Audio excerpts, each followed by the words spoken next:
Hi friends, இன்னைக்கு இந்த வீடியோல நல்ல சூப்பரா டேஸ்டியான ஒரு பர்ஃபி எப்படி பண்ணனும்னு பார்க்க போறோம். வெறும் 3 பொருள் இருந்தா போதும். இது நீங்க ஒரு மாதம் வரைக்கும் கூட ஒரு நல்ல ஏர்டைட்டான பாக்ஸ்ல போட்டு ஸ்டோர் பண்ணி கூட வச்சுக்கலாம்.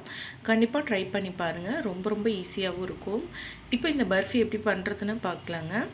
இந்த பர்ஃபி செய்யறதுக்கு ஃபர்ஸ்ட் ஒரு panல இந்த மாதிரி ஒரு ஜல்லடை வச்சுக்கோங்க. அதுல 1 கப் அளவுக்கு கடலை மாவு போட்டுக்கலாங்க. கடலை மாவு போட்டு இத நல்லா சலிச்சு எடுத்துக்கோங்க. பேன்லயே நல்லா இந்த மாதிரி சலிச்சு விட்டுக்கோங்க. சலிச்சதுக்கு அப்புறமா இப்போ நம்ம ஸ்டவ் ஆன் பண்ணிக்கலாம். ஸ்டவ் ஆன் பண்ணிட்டு இத வந்து மிதமான தீயில வச்சுட்டு ஒரு 2ல இருந்து 3 நிமிஷத்துக்கு மாவை நல்லா வறுத்து எடுத்துக்கலாம். ஒரு 2 நிமிஷத்துக்கு மட்டும் மாவை ஃபர்ஸ்ட் நல்லா வறுத்துட்டு அதுக்கு அப்புறமா இதுல நம்ம நெய் சேர்த்துக்கலாங்க. 1/2 கப் அளவுக்கு நெய் எடுத்துருக்கேன். 1 கப் கடலை மாவுக்கு 1/2 கப் அளவுக்கு நெய் எடுத்துக்கோங்க, சரியா இருக்கும்.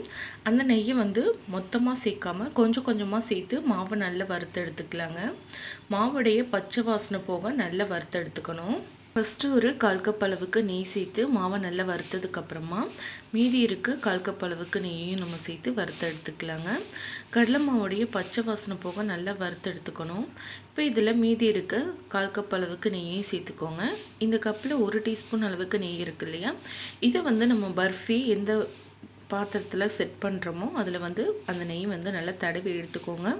ஒரு பிளேட் அப்படி இல்லைன்னா ட்ரே வச்சிருந்தீங்கன்னா அதுல நல்லா நெய் தடவி ஃபர்ஸ்டே எடுத்து வச்சுக்கோங்க. இப்போ இந்த நெய்யிலேயே கடலை மாவை நல்லா வறுத்து எடுத்துக்கலாம். இது உங்களுக்கு பார்த்தீங்க அப்படின்னா மாவு வந்து நல்லா வறுபட்டு டார்க் கலர் வரும். ஸோ அது வரைக்கும் நல்லா வறுத்து எடுத்துக்கணும். நீங்கள் எந்த அளவுக்கு கடலை மாவை நல்லா டைம் கொடுத்து வறுத்து எடுக்கிறீங்களோ அந்த அளவுக்கு பர்ஃபி நல்லா டேஸ்ட்டாக வருங்க.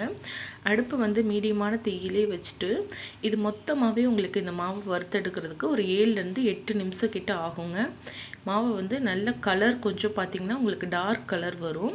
இப்போ உங்களுக்கு மாவு பார்த்தீங்கன்னா தெரியும். சரியா ஒரு 8 நிமிஷம் வரைக்கும் நம்ம வறுத்துருக்கோம். பாருங்க லைட்டா ஒரு டார்க் கலர் வந்திருக்கு இல்லையா. ஸோ இந்த அளவுக்கு கலர் வந்தா போதும். இப்போ இது கூட 1/2 கப் அளவுக்கு பொடிச்ச வெல்லம் சேர்த்துக்கலாங்க. வெல்லத்தை நல்லா துருவிட்டு சேர்த்துக்கோங்க. நல்ல சுத்தமான வெல்லமா பார்த்து எடுத்துக்கோங்க. வெல்லம் பார்த்தீங்கன்னா உங்களுக்கு கொஞ்சம் கூட கட்டியே தெரியக்கூடாதுங்க. நல்லா ஃபைனாக துருவி சேர்த்துக்கோங்க. அப்போதான் சீக்கிரமாக வெல்லம் நல்லா கரைஞ்சி வரும். இப்போ இதை நல்லா நம்ம கலந்து எடுத்துக்கலாம். அந்த சூட்லேயே உங்களுக்கு வெல்லம் எல்லாமே நல்லா ஃபுல்லாக கரைஞ்சி வந்துடுங்க. இப்போ நீங்கள் ஸ்டவ்வை ஆஃப் பண்ணிக்கலாங்க. ஆஃப் பண்ணிவிட்டு இதை நல்லா கலந்து எடுத்துக்கோங்க. இந்த அளவுக்கு கலந்ததுக்கப்புறமா இதை அப்படியே நம்ம அந்த சூட்டோடையே எடுத்து அந்த ட்ரேயில் போட்டுடலாம். ட்ரேயில் போட்டு செட் பண்ணிடணும். உடனேவே செஞ்சிடணுங்க. கொஞ்சம் டைம் எடுத்தால் கூட உங்களுக்கு மாவு வந்து கட்டி மாதிரி ஆயிரும். அப்போ மறுபடியும் நீங்கள் சூடு பண்ணி தான் ட்ரேல போட முடியும். அதனால உடனே ட்ரேக்கு மாத்திட்டு உடனே இந்த மாதிரி நல்ல சூட்டோடையே செட் பண்ணி விட்டுருங்க. இந்த மாதிரி நல்ல பர்ஃபியை சமப்படுத்திக்கோங்க. இது ஒரு 5லேருந்து ஒரு 10 நிமிஷத்துலேயே உங்களுக்கு நல்லா வந்து ஆறி நல்லா செட் ஆகி வந்துடுங்க. ஃப்ரிட்ஜில் எல்லாம் வைக்க தேவையில்லை. வெளியிலேயே ஒரு 10 நிமிஷம் வச்சுருந்தீங்கன்னா நல்லா செட் ஆயிரும். இப்போ பாருங்க 10 நிமிஷம் நான் வச்சுருந்தேன், நல்லா வந்து செட் ஆயிருச்சு. அப்படியே எடுத்தால் ஈஸியாக வரும். ஏன்னா நம்ம வந்து ட்ரேல வந்து நெய் தடவி இருக்கோம் இல்லையா, நல்லா ஈஸியாக வரும் எடுக்கிறதுக்கு. இப்போ இதை நம்ம கட் பண்ணி எடுத்துக்கலாம். கொஞ்சம் நல்லா ஆறுனதுக்கு அப்புறமா உங்களுக்கு கட் பண்றதுக்கு கொஞ்சம் கஷ்டமா இருக்கும். பிகினரா இருந்தீங்கன்னா கொஞ்சம் ஆறுறதுக்கு முன்னாடியே பீஸ் போட்டு விட்டுருங்க. இப்போ இது எல்லாத்தையும் நான் உங்களுக்கு கட் பண்ணிட்டு அதுக்கப்புறமா காமிக்கிறேங்க. இப்போ பாருங்க நான் வந்து ஸ்கொயர் ஷேப்ல கட் பண்ணி எடுத்திருக்கேன். உங்களுக்கு எந்த ஷேப்ல விருப்பமோ அது மாதிரி நீங்க கட் பண்ணிக்கலாம். கண்டிப்பா ட்ரை பண்ணி பாருங்க. நம்ம வெல்லம் சேர்த்து செஞ்சிருக்கோம். நல்ல ஒரு ஹெல்த்தியான ஒரு பர்ஃபி. ட்ரை பண்ணிட்டு எப்படி வந்ததுங்கிறத மறக்காம கமெண்ட்ல சொல்லுங்க. இந்த ரெசிபி உங்களுக்கு பிடிச்சிருக்கும்னு நினைக்கிறேன். பிடிச்சிருந்தா மறக்காம வீடியோக்கு ஒரு லைக் கொடுத்துக்கோங்க. நம்ம சேனலையும் சப்ஸ்கிரைப் பண்ணிக்கோங்க. இதே போல நாளைக்கு ஒரு சூப்பரான ரெசிபியோட நான் உங்களை மீட் பண்றேன். ஃப்ரெண்ட்ஸ், தேங்க்யூ, பாய்.